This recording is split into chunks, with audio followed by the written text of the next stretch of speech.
Kohëve të fundit për një me ndërhyrjet estetike më duket ma shumë janë kthyer edhe në trend. Çka mendon për këtë aty? Patë nevojë, i bojna pak do buzën, treqën pak një hun, i bojna pak të faqe. Kështu që do duket që ma shumë u kthy në trend se sa nevojë. Janë kthy në trend, mbaret shumë prej tipit njerit. Nuk është kthy veç në trend, është bo sikur një popull me depresion aktiv. Jemi bo një popull që nëse shohim dikon që ka bo një sen, na kap depresioni pse na se kemi bo. Edhe qika të reja janë të e po që ta, që duna me bo gjithësysh se e ka bo shfull që jam. Edhe duna mu do ke njejt, për kondrazi na jemi njerëz unik, se cili e ka një unik në vetin e vetë.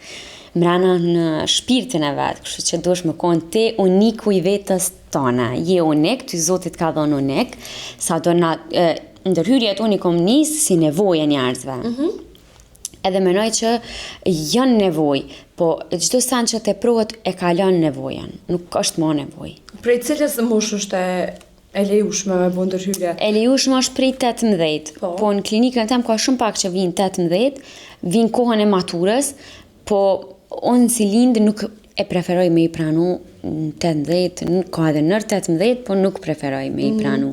Edhe pse vinë me prend, ka vajza që i kam pru nanat e tyne, ju tregoj që këto janë tu rrit, janë tu zhvillu, edhe operacionet plastike të hundës, dvergjve preferohen me u bo prej mbi 18, sa ajo nuk formohet ma. Kështu që na jemi tu formu hala, nuk e dim sa je formu ti po, një 15 vjeqare mundet më duk shumë e bukur mi ngjit thajt, po nuk është shumë e bukur me i bo boost. Tani që kja pak. Te e përmendë që vinë me prend, cilat janë fjalët e prendve, po më interesant. Zakonisht nanat bëse i bin, shka thojnë kur i bin? Vajza po ka dëshirë me i bo boost, se i ka shumë të holla. Edhe është shumë e rej, ka ndodhë 15 vjeqe, 16 vjeqe, kom pas rast, që i këmë thonë, po m'vjen keq, po nuk mu i me reziku.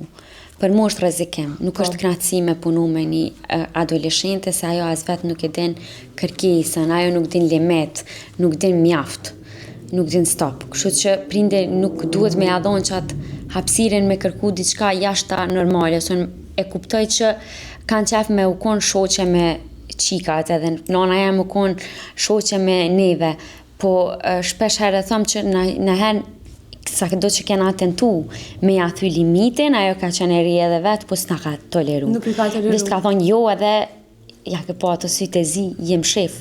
E ke hup mo, ka hup ajo fjallë, gjithsesi. A ju jetë hatëri kështu kur ju thu që jo, adën së më mja bu? Po, ka ndodhë, po. Kom një ta një fjallë që s'na ka marrë ndorë, ka bo famë, s'po merë njerëz në dorë, është shumë e gabushme. Unë jam shumë njeri, konsideroj shumë, klientat e mi kanë shumë muhabet mirë me mu, kanë shumë, kom shumë konsiderat për klientat e mi, unë e qeli telefonin kur do që më thirë një klient, ose jam shumë për klientat e mi, flas me ta, e pi një kafe, jam një gjys psikologu për klientat e mi, për me pa nëse është të kalu një fazë depresive, një emocion të keq, një ndjesit keqe, nëse është të e lyp ndryshimin, veç pse ka pas një moment, një tragedi, ose një moment ndarje, ose një divorc, një diçka. A ka që si raste? Për një po më interesant që, për një me e ke vrejt kur ndahen femnat kështu, thojt, u bo ma e mirë, ose adin diçka që shtë tani më njerë që ka me njerë ka bo diçka. Ka raste që vinë është ta që ju nda për një me frajerë dhe dojnë me bo diçka të vitë? Ka raste, ka shumë raste që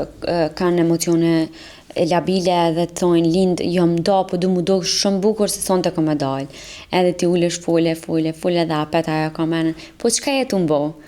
Aden edhe ki me fole apet ka ndodhë që une i kom bo pak diçka, ka ardha apet, po une kom një sen, gjithë sen që bëhet step by step, ka rezultat shumë ma të bukur se një sen që merë shumë volum.